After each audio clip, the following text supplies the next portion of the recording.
Senator Andrew Bragg, let me ask you this. Are people like Fred Chaney and Malcolm Turnbull any better, dumping on the party that put them into Parliament and advocating a vote for these same independents? Turnbull saying if more of these teal independents win, it'll stop the capture of the Liberal Party by what he regards as the hard right, when it's in itself is manifestly untrue.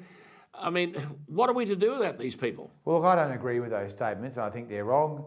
And Dave Sharma, who's been an outstanding member, has been a really good advocate for that area in Wentworth. And so if you lose him or you lose Falinsky, you're just going to undermine the ability of the Liberal Party to maintain its position as the big tent. I mean, the party's been successful because it's been a great big tent. Yeah. People with different views. And so we don't want to lose people like Sharma and Falinsky. But there are many people in the Liberal Party complaining now that they're not entitled to express certain views. It's sort of a one-idea party, it tends to be. I mean, Turnbull's vitriolic speech in America, in that speech he shamelessly refused to say whether he would vote Liberal. Now, I say to the Liberal Party in Canberra, more fool you lot, you made him leader twice. I mean, what's the agenda here when teal independents are targeting seats held by small L Liberals, Andrew? Well, I mean, they obviously want to be in a position to be kingmakers so they can support an Albanese minority government, which would be a disaster because they all have their own personal issues they want to bring to the table, and they drag Albanese around like a rag doll. So it would be a disaster. But for climate change, now, they can't bring themselves to admit that China's annual increase in carbon emissions would totally negate anything we could do, even if global warming or climate change, whatever you call it, were proven to be caused by human activity. I mean, they've got no policies on tax reform, defence, the economy, immigration. Perhaps that's why Andrew Turnbull is supporting them, because he had no sensible policies on any of those issues either.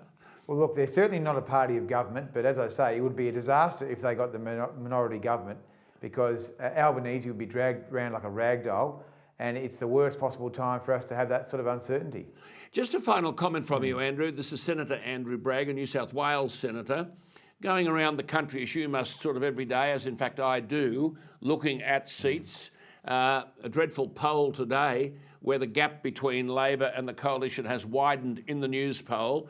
And of course, in South Australia, the News poll had changed their methodology and they got it right. How do you see things around the country?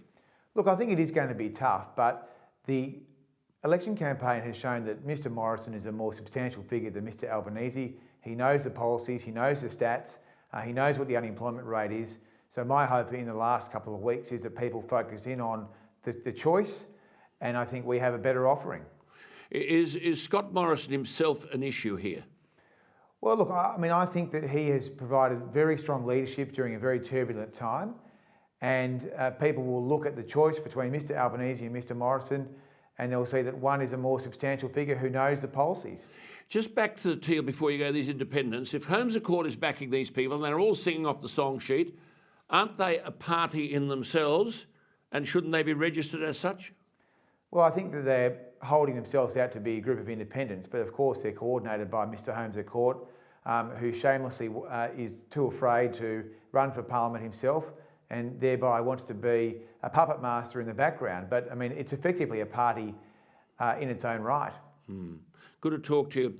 Thanks, it's going to be a pretty tough next 10 days, I would have thought, but I think the point that you make about the Charities Commission is absolutely valid, and something has to give on all of this, surely. These are people parading as a charity and supporting political parties and political ideologies, which the Charities Act expressly forbids.